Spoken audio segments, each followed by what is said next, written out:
मौसमियाती तब्दीली के असरात खैबर पख्तूनख्वा पर इंतहाई शिद्दत के साथ जाहिर हो रहा है।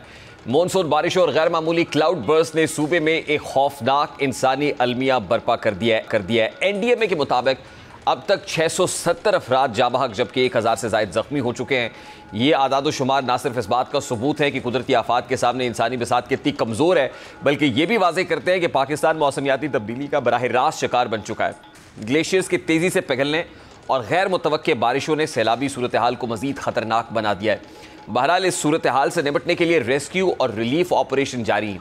सर्च एंड रेस्क्यू टीमें लापता अफराद की तलाश में मसरूफ़ हैं, जबकि वज़ीर इत्तलात अताउल्लाह तारड़ के मुताबिक अब तक तकरीबन 25,000 अफराद को रेस्क्यू किया जा चुका है और इस रेस्क्यू ऑपरेशन में पाक फ़ौज शाना बशाना काम कर रही है। और आज वज़ीर इत्तलात अता तारड़ के साथ DGI SPR lieutenant general Ahmed Sharif Chaudhry ने भी सैलाबी सूरत हाल में पाक फ़ौज के जवानों की सरगर्मी और इमदाद के हवाले से गुफ्तगू की। सैलाबी आफात के दौरान पाकिस्तान की तारीख ये साबित करती है कि जब भी कुदरती सानेहात ने मुल्क को अपनी लपेट में लिया, पाक फ़ौज ने हमेशा आगे बढ़कर आवाम की जानो माल के तहफ़्फ़ुज़ में बुनियादी किरदार अदा किया। खैबर पख्तूनख्वा में हालिया तबाहकुन बारिशों और ग्लेशियर्स के पिघलने से पैदा होने वाली सूरत हाल में भी यही मंजरनामा देखने को मिला। NDMA और सिविल इदारों के साथ शाना बशाना पाक फ़ौज के जवानों ने सर्च एंड रेस्क्यू ऑपरेशन में बराह रास्त हिस्सा लिया। इस मौके पर हुकूमत और पाक फ़ौज के दरमियान हम आहंगी न सिर्फ रेस्क्यू ऑपरेशन की रफ्तार बढ़ा रही है, बल्कि मुतासरा अफराद में एतमाद और हौसला भी पैदा कर रही है। यानी ये कहा जा सकता है कि पाक फ़ौज और हुकूमत बाहमी ताउन और मरबूत हिकमत अमली के ज़रिए मौजूदा और आने वाली सैलाबी आफात का सामना करने के लिए एक सफ़े पर खड़ी हैं। और यही इत्तेहाद सैलाब से मुताद के लिए सबसे बड़ी उम्मीद है। लेकिन दूसरी जानिब सियासी मैदान की बात करें तो तहरीक इंसाफ को सियासी गुंजाइश मिलने की उम्मीद कुछ ज़्यादा दिखाई नहीं देती। वाकिफ़ान हाल कहते हैं कि जब तक तहरीक इंसाफ 9 मई मामले पर माफ़ी नहीं मांग लेती, तब तक पार्टी के हालात में किसी भी तरह की सियासी तब्दीली आने का कोई इम्कान मौजूद नहीं है। जबकि दूसरी जानिब PTI के रहनुमा हों या फिर बानी PTI की बहनें हों, वो माफ़ी मांगने पर मज़ाहमत कर रहे हैं। जबकि सलमान अकरम राजा ने तो आज अपनी गुफ्तगू में वाज़ेह अंदाज में कहा कि बानी PTI को मुल्ज़िम बनाने की कोशिश की जा रही है। उन्होंने मुतालबा भी किया कि 9 मई की शफाफ तहकीकात कराई जाए।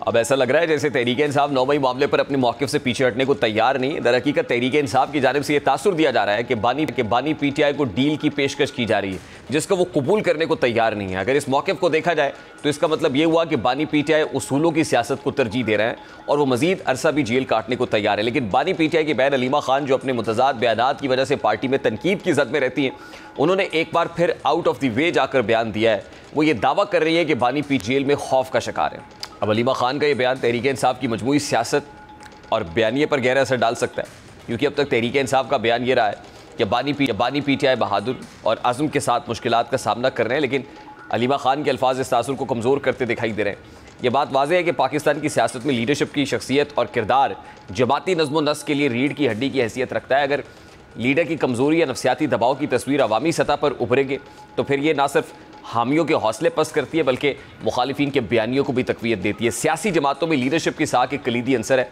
और इसी तनाजुर में बानी PTI की शख्सियत को अब तक बहादुरी और मज़ाहमत करने वाले बयानिए के साथ जोड़ा गया है। लेकिन अब जो मंजर पेश किया जा रहा है, जो तासुर दिया जा रहा है, वो इसके बिल्कुल बरक्स है।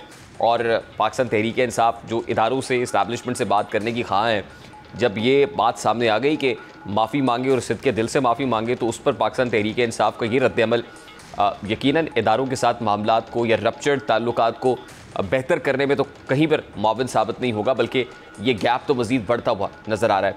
अहमद अवैस साहब, अस्सलाम वालेकुम, बहुत बहुत शुक्रिया आपके वक्त के लिए।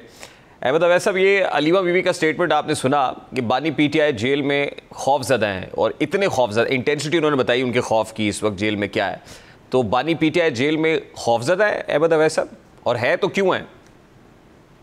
इस वजह से कि इन्होंने इस वक्त जो है हुकूमत ने उनके ऊपर ज्यादा पाबंदियां और उनके ऊपर जिसे कैसे के कोर्स ऑफ मेजर्स जो हैं कि उनको मेल मुलाकात बंद की हुई है, एक अजीब किस्म की मिस्ट्री क्रिएट हुई है। तो ये एक मेरे ख्याल में बड़ा गलत तरीका है प्रेशराइज करने का और नर्व ब्रेक करने का। नहीं, लेकिन ये तो अहमद अवैस साहब ठंडी हवा का झोंका नहीं है कि मामलात बानी PTI के लिए होते। तो DGI SPR ने, आपको याद होगा, एक स्टेटमेंट दिया था जिसमें कहा था ये अवाम पाकिस्तान का मुकदमा है और इस पे आके अवाम से माफ़ी मांगे, पब्लिक अपॉलॉजी टेंडर करें। देखिए, अगर ये तो इससे बड़ा मुकदमा तो वो था जब सुप्रीम कोर्ट पे हमला हुआ था। ऐसी बात ना करें। देखिए, बात सुने, माफ़ी तो फिर बहुत सारे आगे चलेगी ना। देखिए ना, ये दुरुस्त है, जो गलतियां इनसे हुई हैं माफ़ी मांगने में कोई हर्ज नहीं है। देखिए अब साहब, ये सवाल तो खुद बानी पीटीआई से होना चाहिए, पाकिस्तान तहरीक इंसाफ से होना चाहिए, जिन पर उन्होंने भी कोई डिफरेंट तो नहीं किया ना, या तो हिस्ट्री की दूसरी साइड पे खड़े होते। 2018 में वही कुछ हुआ, बल्कि उससे डबल इंटेंसिटी के साथ हुआ। सर क्या हुई है? नहीं, ऐसी कोई बात बताइए आप। ऐसी कौन सी बात है? क्या आइन की शेप बदल दी उन्होंने? की सहूलतकारी और अयानतकारी के साथ हुकूमत में नहीं आए सर। ये तो खुद आपके लोगों के स्टेटेड पोजीशन है कि हम बैसाखियों के साथ।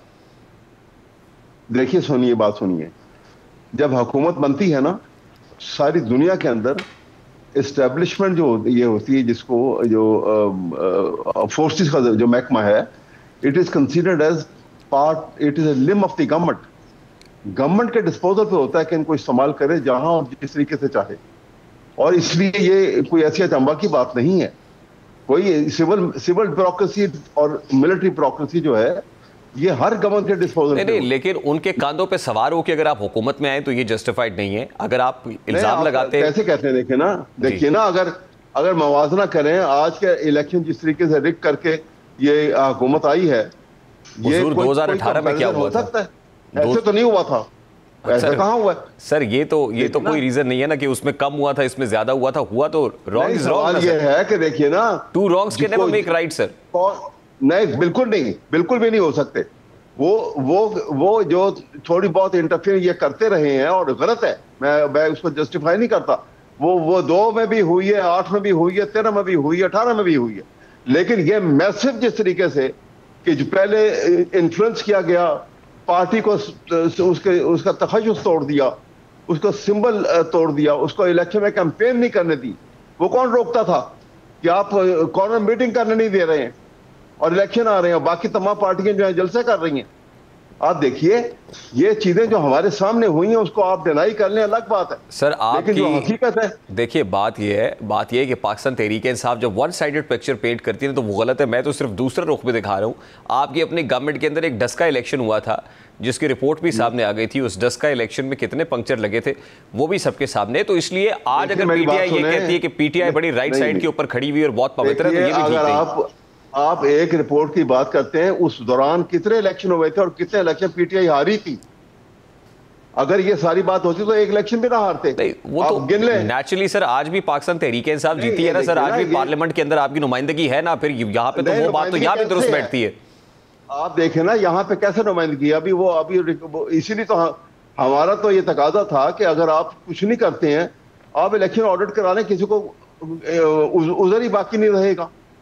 पता लगता कि क्या किया इस मुल्क के अंदर। ये ऑडिट तो सर आपने अपनी गवर्नमेंट में भी नहीं कराया था। मतलब वैसे मुझे बताइए ना, at this point in time क्या पाकिस्तान तहरीक इंसाफ ने ये सोच लिया कि इदारों से महाजराई का तसलसल जारी रहेगा, या फिर किसी जगह मफामत हो सकती है?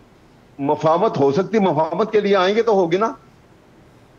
देखिए, अगर हाथ जोड़ के जाएंगे मफामत के लिए, अगर आपका ये ख्याल है, तो कभी नहीं होगा ऐसा। इससे बड़ी बात क्या हो सकती है कि आप सिद्ध के दिल से, खुलूस नीयत से माफी मांग लें कि 9th ऑफ मई गलत हुआ। क्यों? किस बात की माफी मांगे हम? 2 साल तक वो लोग जेल में रहे और कुछ ना हुआ। अब जब 5 अगस्त का इन्होंने ऐलान किया तो एकदम से सजाएं तो सर इस वक्त जितनी की रेजिलियंस पीटीआई शो कर रही है और जितना दमखम है सर, आपने देख लिया है कि इस वक्त अपना हाउस इन ऑर्डर नहीं है, पीटीआई की लीडरशिप नहीं मिलती है, मैस मोबिलाइजेशन कहीं है नहीं।